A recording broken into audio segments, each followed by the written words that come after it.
You've been asking where it is. Well, here it is. Welcome back to the boat project, guys. It has literally been sitting in our yard covered under a tarp for the past 2 or 3 months since we finished the bottom paint. And today is the day we're gonna flip it back over, we're gonna put it in the water, and we're gonna see if it floats or sinks. Wow. I mean, hopefully it floats. The idea today is to find out if there's any like little pinhole water leaks or anything. I don't think we're looking for major leaks, but I guess you never really know until you find out, right? Kind of the elephant in the room is that it's upside down. So step one, we need to flip it over. Riley assured me he has a plan. I have a plan. I think it's gonna go smooth, but just like I just told Steve, like most plans, I suspect it's gonna go right out the window as soon as we get started. Yeah. So if you're new here, this boat is a 1982 Monarch Navy security boat that was used to patrol a missile test site. This boat never originally had drain plugs. We added drain plugs to it because it just... Because that's where all of our problems came from? All of our problems have come from sunken boats. Now on 2 boats. Boats that have sunk on dry land, meaning they've literally filled from rainwater. Courtney and I bought this boat to be a winter project last winter. We were gonna refit it into a family cruiser to take up to Alaska this summer. But our 1 winter project has turned into a 2 winter project when we found that the entire bottom of this boat was covered in severe corrosion. And we had pit holes in this boat that went all the way through, literally thousands of them all over the boat. We ended up completely cutting out the entire bottom of this boat and welding new material in all the way through. So this, you can see all these weld marks on the bottom. That's our work. And we welded patches all the way through the entire bottom of this boat. And then in the last video on this boat, Courtney and I together repainted the whole thing with this thick epoxy barrier coat. So 3 layers of Total Boat barrier and then 2 layers of Total Boat anti-foul. And today's the day we're gonna find out if all of our work was successful and if this boat leaks or not. It's upside down because I had to do all that welding and it was way easier to do upside down. And then it was way easier to paint it, the bottom, while it was upside down. The cabin was removed in order to get access to the bottom to do all the welding, and it is sitting up in the mezzanine above Courtney's office. So shiny. If you look past the bird poop, no, it really does. It looks awesome. Shout out to Griffin, man. Shout out to Griffin for all the work. Courtney showed me a rendering that she'd made of the interior of the boat, what she wants it to look like. It made me so excited to get back to work on this thing. We went back and forth on whether or not to paint the hole in this boat and like fill all these dents and stuff and try to get it back to perfect again, but she's got battle wounds, she's got history, and I love the way that we're showing off that history now, you know, and then that we're gonna give this boat a second life. I thought you said we were gonna give it more battle wounds. Well, we are gonna give it more battle wounds. That's the point. It's an adventure boat. It's gonna go to Alaska. It's gonna run into stuff. This is the goal I set starting this morning when I started gathering all the supplies, is to work a little more slowly and a little more intentionally than I normally would. We're in the marina. There's other people around that aren't just me, and I wanna make sure that everyone stays safe and has a good time. Now the boat is painted and it's pretty, and I don't wanna be dragging it around in the gravel and dropping it. So we got it done last time, but I think I have a way better plan this time. There we go. Equipment, baby!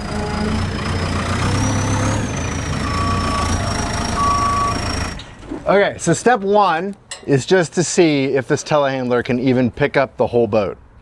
It's rated for 8,000 pounds. I think as it sits, the boat weighs about 6,000, maybe a little less. So it should be no problem. We should be able to lift this boat up all the way in the air with this telehandler. Famous last words. It's funny, when we bought this boat and they used the cranes to load it on the trailer, and it had these lift points, I was like, oh, that's funny that it has lift points. It's probably the last time we'll ever need those. Here we are, using the lift points. Everything today I want to make sure is closed loop or set up in some way where it can't come undone. So an open loop would be like something like a hook that you hook on, or like looping the strap over the hitch ball. That'd be an open loop. A closed loop is using something like a threaded shackle, where even if you get slack in the line or anything like that, there's no way for it to actually come undone. Closed loop can be a little time consuming, but much, much safer. As long as my plan works the way I think it will, I'll never have to undo these until the end. Do you trust the hoo-hoo strap? Woohoo! No, but it's doubled up and it is big. Oh, there's Steve. A trick that my friend Josh taught me that he doesn't want to give credit for is that you can zip tie the hook to the link like that, and then it can't come undone.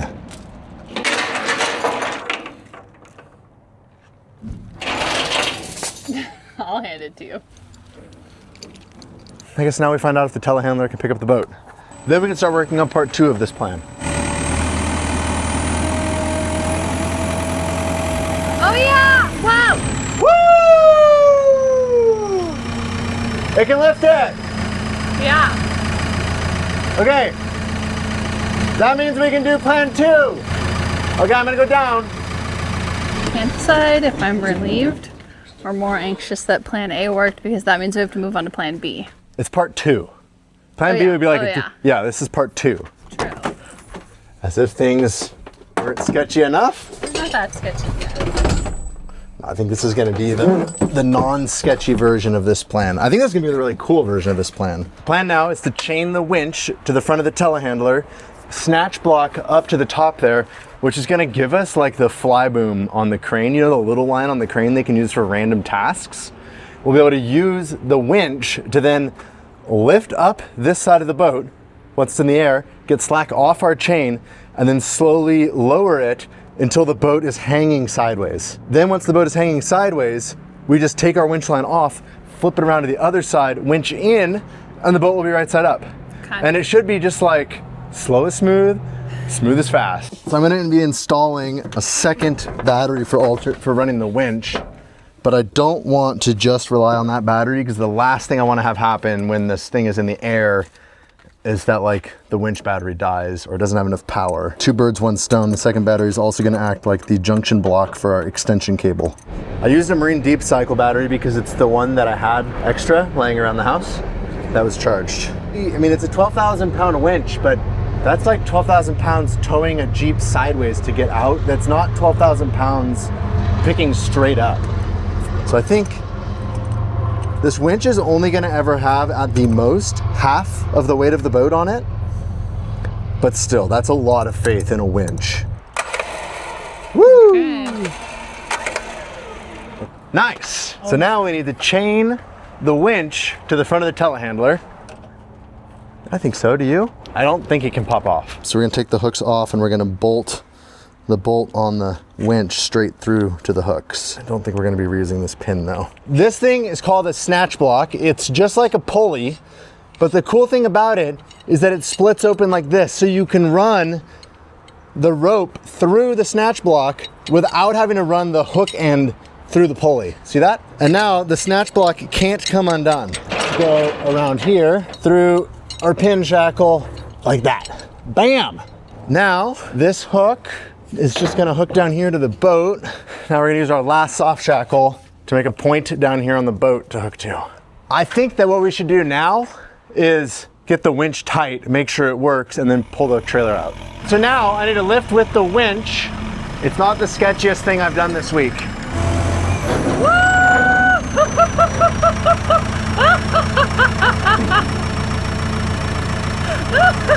Why did it swing so much?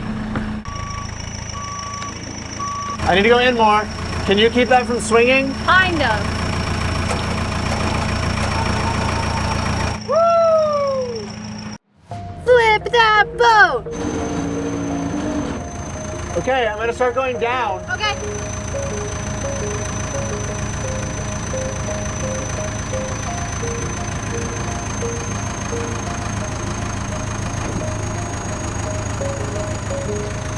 Okay, now I'm gonna boom out. I think it's floating!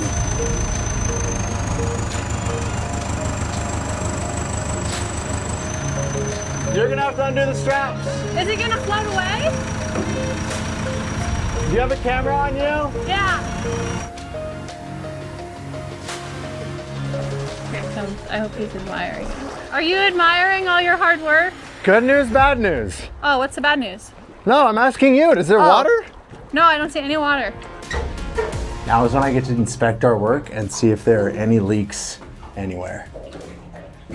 So everything you see down here that's shiny, all of this, all of this, all of that, all the way through the front of the boat, that's everything I welded in.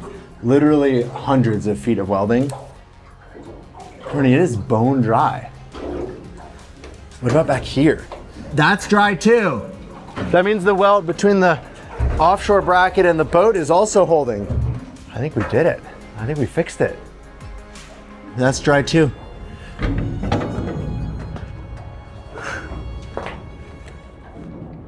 Can you believe it? Okay, now we need to switch trailers, switch up the other boat, launch it. Hopefully it doesn't have any problems. Use it to pull this boat over there. Can we go swimming? It's hot. It's Okay, hot. what are we doing now? We're launching, as Oliver would call it, the firefighter jet boat. The fighter jet boat. Fighter jet boat.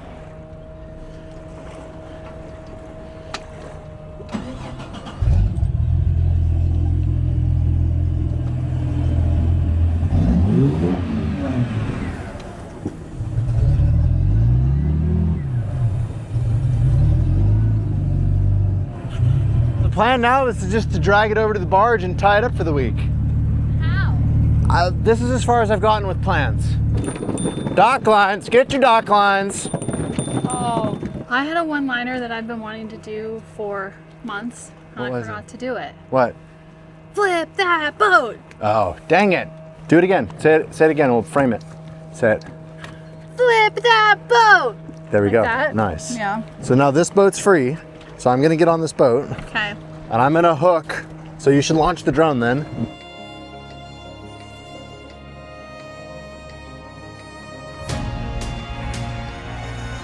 Steve, you wanna go for a ride? Wow, that thing really tugs this little jet boat around. Slow and smooth, I guess. I say as we're about to smash it. Whoa! Now it's gonna be going really fast, right? And then the boat died. Whoa! Whoa! Whoa!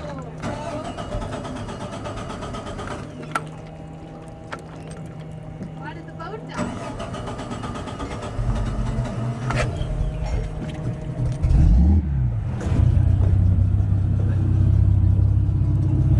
The next step to this plan is to get a bilge pump set up in this boat. I was not gonna be able to sleep tonight without at least having some kind of pump in this boat and knowing that it works. Okay, so the pump works. Okay, we're building this boat to take our family all the way to Alaska. And it has me dreaming about being completely unplugged from reality, kind of like the 90s road trip that we took in our RevCon. Because the more connected your life becomes, the more of your personal information ends up scattered online. Your phone number, email, home address, relatives, it can all be collected and sold by data brokers without you even realizing it. And it's a problem that's only getting worse. In 2024, data breaches went up 211% over 2023. And that's why we choose to use Incogni, the sponsor of today's video. Incogni goes out and removes your personal information from people's search sites, data brokers, and online databases automatically. We choose to use the Family Unlimited plan because it includes custom removals. If you find your information on some random website, you just send them the link and their privacy expert takes care of the rest. So if you care about protecting your family, your home, and your peace of mind, now is the time. Use the code AMBITION at the link below to get 60% off an annual plan. That's incogni.com/ambition and use the code AMBITION for 60% off an annual plan. We'll handle the risks involved with getting this boat to Alaska, and Incogni can handle the ones that are hiding online. The name of the game today is to refurbish this trailer. This guy is a trailer flipper. How many trailers have you fixed up on this channel? On this channel, I don't know, in life, a lot more. I seem to be constantly fixing trailers. It's probably because I'm constantly buying trailers. So if you haven't watched the first video about this boat, when we went all the way out to Florida to buy this boat to tow it home, a huge part of that video was just fixing this trailer. And now we're gonna finally finish that job. This mess, recarpet the bunks, straighten out that fender, fix the broken brake that Courtney doesn't know about. And first things first, we're just gonna give it a really good wash. At least now I'm not gonna be crawling around underneath a filthy, dirty trailer with dirt falling in my eyes the whole time. Does your shop feel huge again now that you don't have a giant boat in it? Yeah, I love this shop space. It was a big commitment to like rent a place in town and move out of our shop on the mountain, but No regrets. No regrets. It's so much easier to work from here and have all the stores and stuff right nearby. Before we drove this thing home from Florida, we did a pretty thorough mechanical inspection of it. We changed a bunch of hubs, we changed a bunch of calipers, like the entire hub assembly, not just the bearings. We replaced the entire hub, calipers, brake discs. We got the trailer mechanically sound, but we ran out of time to do wiring, and we just got the wiring working as best we could. And then we had to fix it almost daily on our drive home in like the gas station parking lots, because everywhere we looked, basically the wires are so corroded, they're brittle, and they just break every time you try to put a crimp connector on it. So we need not just new lights, but all new wiring too. Do you ever think back to driving this boat across the country and being like, what the heck were we thinking? I can't believe we did that. No? You know, I don't want to know what I think. That was so much fun. I want to go do that again. Let's make sure the new lights I got are the right lights. It's actually pretty crazy. Look at this little kit. License plate bracket, third tail light, tail lights, DOT reflectors, marker lights, solder, wires. How much was that little puppy? It was like $29. I don't even understand. These are submersible LEDs too. We'll need different bolts, but that's okay. Wow, I can't believe the nut actually came off. I should probably save those. Stuck. There we go. All right. One down. Look how corroded the trailer is underneath. That's the galvanic corrosion between the stainless bolts and the trailer. How does anything survive in the ocean environment? Maybe it doesn't. I think it doesn't. I wonder if it's because they grounded everything through the trailer. So there was an electrical current running in the trailer too. I'm planning on not doing that. I'm planning on grounding everything back to a central ground. I'm actually kind of blown away by this kit I bought. Not sponsored, just a convenient thing that I bought to get everything in one. It even came with the little plastic thingy for the license plate bracket. Yeah, we set up a security camera, like a Wi-Fi camera on the boat so we could check in, because leaving it there unattended, even with that bilge pump, has me so nervous. Oh, I can see your hose, so I would totally know if the hose was pumping. Oh, that's cool. We didn't plan that. That just No, but we would know that there's like impending doom then. I can't believe these even had the same hole spacing. I didn't have to drill new holes. Next thing to do, I love these. Every trailer that I've built or rewired, I add one of these. They're really cheap on Amazon. Again, not sponsored, but it is a wiring junction block. So you've got all your wires, they're all labeled, pre-terminated onto a permanently made cable. So this is not like the cheap cable end that you buy at the auto parts store where you wire it all inside of here. This is, the plastic is molded around the cable, and these don't come undone. These don't break, these don't fall apart, they don't crack like those. well, in theory. In theory. If you ever had to replace this, you'd be replacing the entire whip and cable all the way back to here.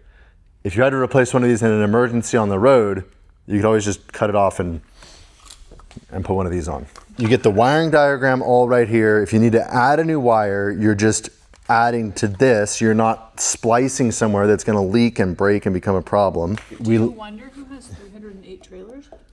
No, it's boat 308. So in the fleet, ours was the second series of missile patrol boats. This trailer used to belong to the third series, boat number 8. It's crazy. I learned this through the grapevine from one of you, one of the viewers. This trailer was retired and used to belong to one of the boats that replaced our boat in the range control boat fleet. So this trailer's much newer than our boat. This but boat- it this- still got retired. Yes, this trailer is much newer than our boat, and it was still old enough to be fully retired. Wow. That was loud. We'll need a hole now for the wires to go through the frame. The kit I got did come with a wiring harness. That's pretty cool. It splits the left taillight and the right taillight separately from each other. The problem is it doesn't include a ground wire. It just has this little short ground lead, and the idea would be that you'd ground each light to the trailer frame. I don't want to do that. So I bought 100 feet of trailer wire that has the ground wire, and we're gonna run each taillight individually from the front to the back. Left, right, and then we'll run a separate circuit for the marker lights. That way, if a marker light shorts, it doesn't take out the entire thing. Okay, so these are marine grade adhesive lined crimp connectors. I hope I never have to deal with this when I'm in the middle of the gas station in Wyoming. Why are we towing this boat back through Wyoming again?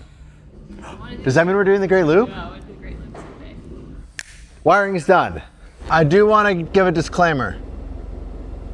I would never tow this trailer with a boat on it with that hitch. That is just the hitch I had this morning. Okay. I'm gonna give you the satisfaction. Okay.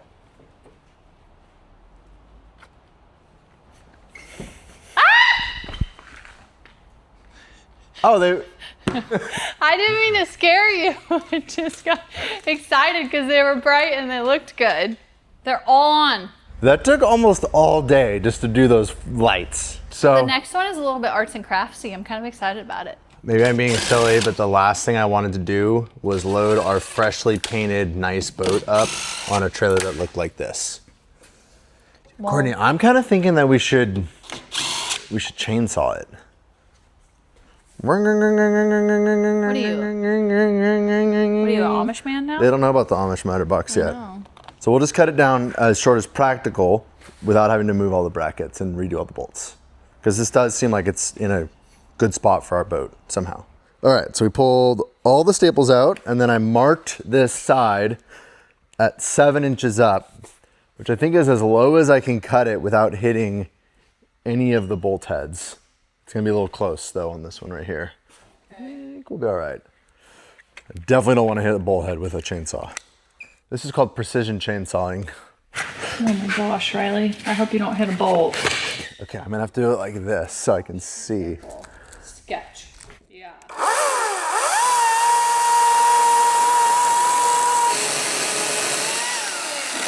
You're flirting with 10 a lot. Okay. Oh my gosh, look at this mess. I'm gonna cut this little slab off. What? Whoa. Oh, it's nice under there. I think it's gonna be fine. Okay, new plan. This is gonna be way more precise. And it's set at 14. We're gonna do as much as we can with this. The best plan isn't always the first plan. Chainsaw sounded fun. This is a what I'm doing channel, not a how-to channel. No kidding.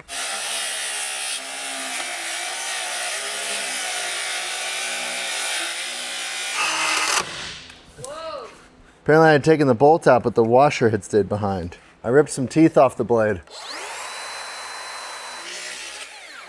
Okay. This is a dirty job.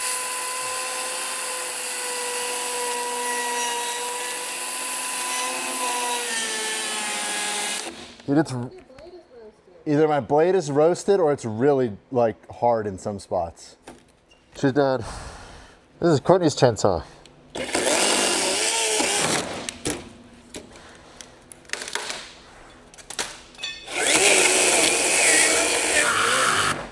New battery. Pretty soon we're gonna be using the grinder with the saw blade. Whee! Dude, that probably worked pretty sweet. Courtney's shaking her head yes. She should be shaking her head no. One side down. Wasn't too bad.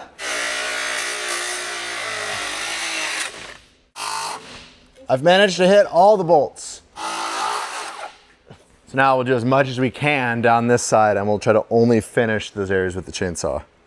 And hopefully between the two, maybe the Sawzall and maybe the grinder with the saw blade, we'll get this done today. I looked at the big gas chainsaw in the shed this morning and I was just like, no, we don't need that. Probably true, we probably don't need that.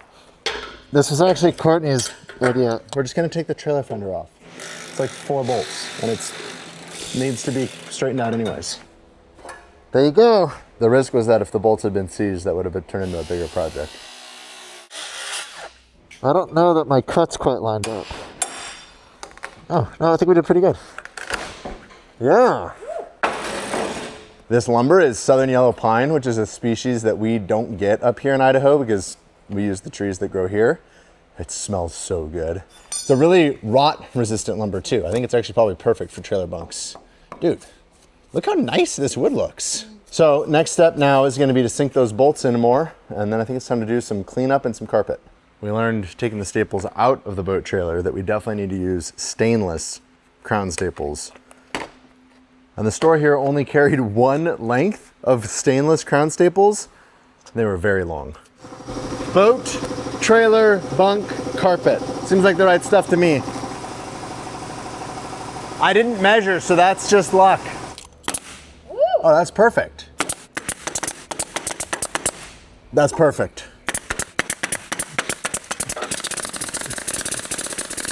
I think now, without shooting me in the leg, you want to do this upper thing all the way around.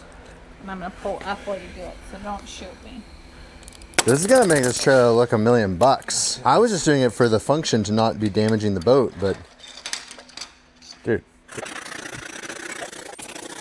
Honestly, we're on day 2 now of working on this trailer on what I thought was gonna be a 3 or 4 hour project. The trailer looks practically brand new now. So next step is to repair the fenders. Wasn't even on the original list, but when we took the fenders off, these brackets were just completely broken off. So we're gonna weld these back on and try to get these fenders kind of straightened out at the same time. I think we just need to get this bracket straighter. That actually worked. Perfect.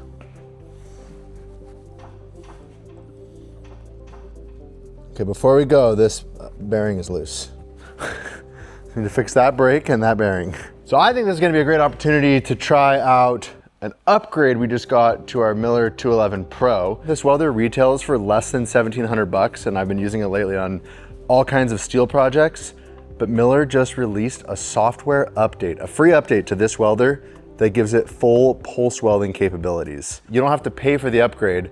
They just sent out a software update for free to everyone to unlock a humongous new feature on an already existing welder. Pretty awesome. Shout out to Miller Welders. I've been running Miller Welders since way back in the day, way before YouTube. When Courtney and I were first out of college and started our off-road shop, I bought a Miller 252 used on Craigslist, and I was so proud of that welder. I used to wax it. Courtney literally used to car wax the welder and like shine it up. So I've been a big Miller fan for a long time. They're now proud sponsors of this channel. So shout out to Miller Welders. Thank you guys for the support. Thank you for all the equipment. And legitimately, I do believe that they make the best product. The new pulse weld feature, I'm mostly excited for aluminum welding. And it means I'll be able to run this Spoolmate spool gun on the 211. So this will be the very first time I've ever tried to do this.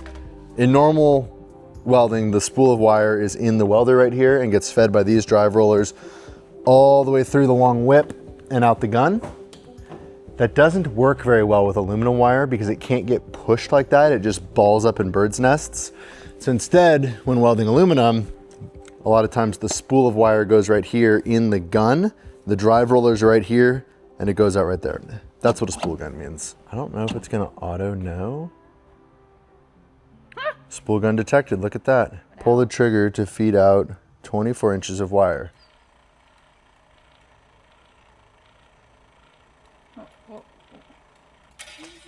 There we go, it stopped on its own. Yes, that was 24 inches of wire. This is crazy. It's like a spaceship. High calibration, ready? Whoa.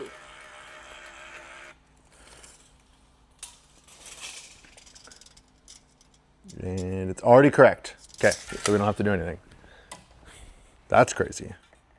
Pulse meg, aluminum, and I'm running 5000 series wire. So now we're just changing arc length and wire feed. We're not changing voltage. It is pulsing the voltage. I was tempted to try to weld these on the fender so I could weld them over on the bench and then put it all back together, but I realized there's no way I'm ever gonna get it lined up, so I'm gonna bolt these to the trailer. Shiny, clean, new metal. I'm just hammering these dents out before I mount it. It's good. Yeah, it actually does look a lot better.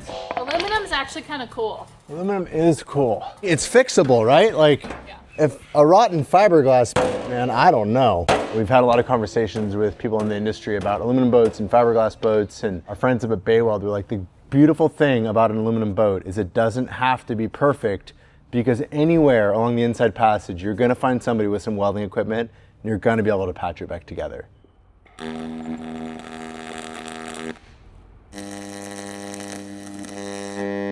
Dude, full on spool gun pulse welding. Babe, that's actually really good. Even on that dirty, nasty old stuff. Ooh, wow. Yeah, we're welding, what is that? That's thicker than quarter, 5/16 to like thin sheet metal. That's welds. Really nice. This is gonna be so handy when it comes time to welding on the inside of the boat. 2 thumbs up from this guy. That's awesome, and I can't believe it's literally a free software update. One side down, one side to go. Okay, keep going, keep going. Oh yeah, that's way better. I'm gonna work on fixing the threads that hold this brake caliper on. Courtney, how many days have we spent working on this trailer between replacing all the tires and the bearings and the calipers and the brakes? In Florida too. Oh wow, I almost put this back together without putting the rotor on. I would have been sad. Why can't I get the bolt started? I just don't understand why this won't go. Do we need to pull the caliper off? We've reached that point in the day where he's a little bit grumpy. I'm gonna get the camera right in his face. No, I'm not grumpy. I just thought we were going to be done with this trailer yesterday, and I'm feeling rushed now to get the job done. Because we didn't budget this much time for this part of the project. I mean, imagine if the boat was sinking, how rushed you would feel. But it's not, so you don't have to feel rushed. Well, yeah, but we don't know that because we're not there right now. Well, ignorance is bliss. Brakes are back together. I think that means we're just about ready to go get the boat. Okay, we're back at the marina. I towed the big boat trailer. Courtney towed the little boat trailer. My wife's a boss. No, it's perfect. Dude, Courtney, you're a boss. And I'm about to go find out if our other boat leaks. So it's been in the water for 4 days now, right? Yeah. And we're gonna find out if it fits on the trailer correctly. Incredible. This is everything that we've been working for now for literally months on this project. This feels like a huge milestone, which is good. We needed a milestone. We needed some motivation. Okay, here we are. Now we get to see there is not a drop of water anywhere in the bottom of this boat. After 4 days, how cool is that? Bone dry. I am so pumped. It's like, I didn't know if I was doing all that work right. I just didn't know. This makes me feel so much better about this project and gives me that motivation to keep working. Let's see if we can get this boat back on the trailer. Something tells me that taking it out of the water is not going to be as graceful as putting it in the water was.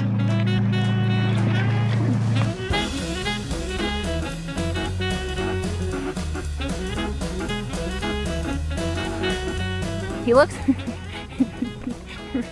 Riley looks like a cowboy on a pony who lassoed a bull. Pretty good. That was more uneventful than I thought it was going to be. And I spent the entire time trying to dock the fireboat, and you just like... I'm not sad about it. Okay. You!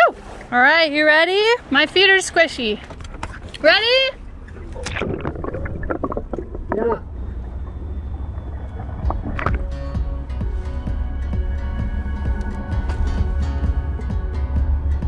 Babe, our boat's right side up. We haven't seen it right side up, all polished and painted. Does it leak? Was there any holes? No water? Dude. No way. You guys, Courtney, I am... Come here, give me a hug. Thank you for all your hard work. I am so proud of us, like, for a lot of reasons. I'm proud of us for taking on this project. I'm proud of us for following through with it. And I'm so excited to go to Alaska. And I know we still have a whole winter build series to actually get this boat to the point where we get to go to Alaska. But this step feels so monumental in getting there. So thank you guys so much for watching. If you like this video, please consider subscribing or maybe going to our website and getting some Full Send coffee. There's a train. So loud. Thanks for watching. We'll see you next time. It's all good. Woo! I've got that Billy Currington song stuck in my head. Pretty good drinking beer.